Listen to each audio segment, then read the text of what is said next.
so long it's like alchemy.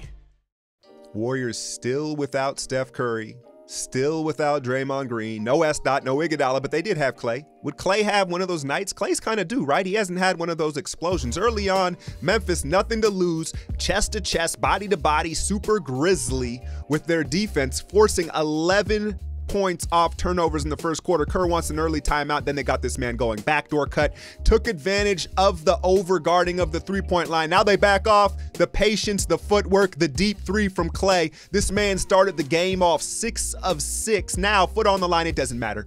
So after Memphis jumping all over Golden State early, it was Klay with the itchy trigger finger just wetting any and everything he touched. Caspi, flash, pull up, the bailout from KD. Young Bell, you got to drive on that one, baby. He doesn't want to go to the line yet. KD and McGee got the start. Here's the lob, the finesse finish. But JaVale seems to be more engaged, understanding that he's going to play every night right now with everybody out. Tyreek the Freak Evans, one of the best below the rim finishers in the league. Swaggy pull up. No, it's bang like P-Mac. The young boy had to air it out. Couldn't leave witnesses. McGee's beard sticking out. Shout out Hove, man. But P-Mac was doing his thing. He's struggling from the field, but his effort and defense was there. KD, late three ball. I want to credit Memphis for playing hard. They've got a nice batch of role players, but Marc Gasol was sped up and out of rhythm all game. They three-quartered fronted him, and he just never caught a rhythm. No Conley to initiate the offense and then count the dribbles. 1, 2 dribbles from half court all the way to the rim, a modest 22 for KD, but it was all about Klay in that second quarter with the heat check. Warriors 10 in a row. All right, man, this is getting a little bit ridiculous, right? With the injury report, the Bill Belichick type injury report. No Iguodala, no Sean Livingston. Obviously, Steph Curry looks like he's going to miss the Christmas Day game.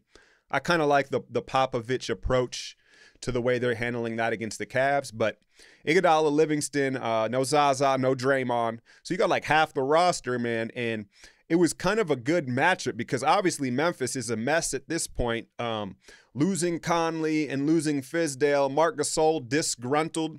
They've got, like, I like Jermichael Finley. I like Ennis, right? Some kind of tweener, big role player type of guys. But it was a physical, ugly game. And our young guys kind of stepped up and handled business. It was an ugly start.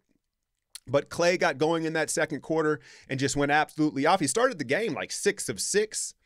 And I think something that goes overlooked with Klay Thompson, we know about his footwork. We know about the textbook release on his shot.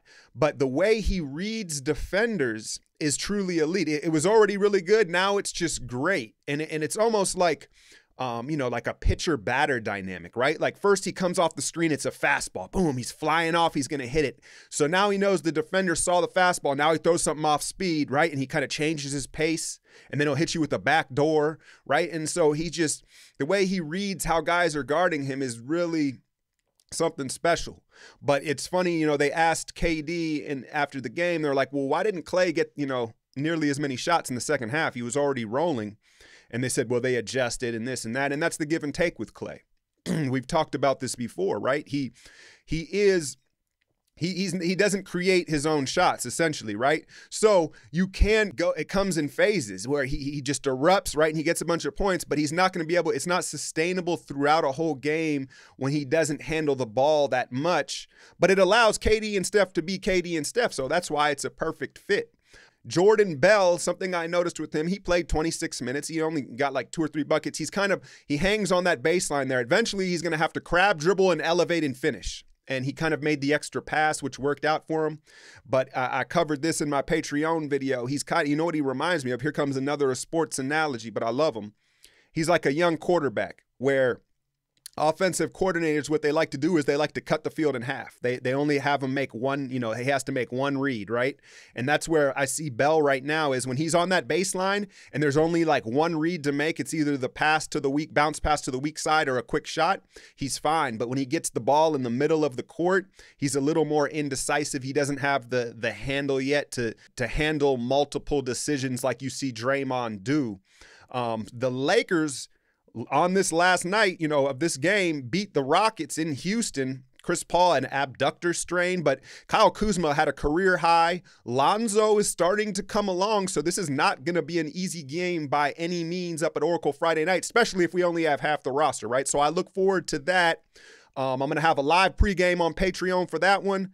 And then what do we got? Denver right after that. If that's no, I don't think that's in Denver. That would have been a loss right there, a back-to-back in Denver. So I think that's still at Oracle. Either way, that you've got the back-to-back, and then it's Christmas Day, Cleveland. Who knows who we're going to roll out, man? It may be, like I said, it may be one of those Popovich-type games where we hold out Draymond, we hold out Iguodala, we hold out Steph, and we're like, yeah, you guys could beat us. You guys can beat our second unit. So I don't know. I wouldn't be surprised if that is the approach Kerr, Myers, and the organization takes. Hit that like, share, and subscribe. I'm out, y'all.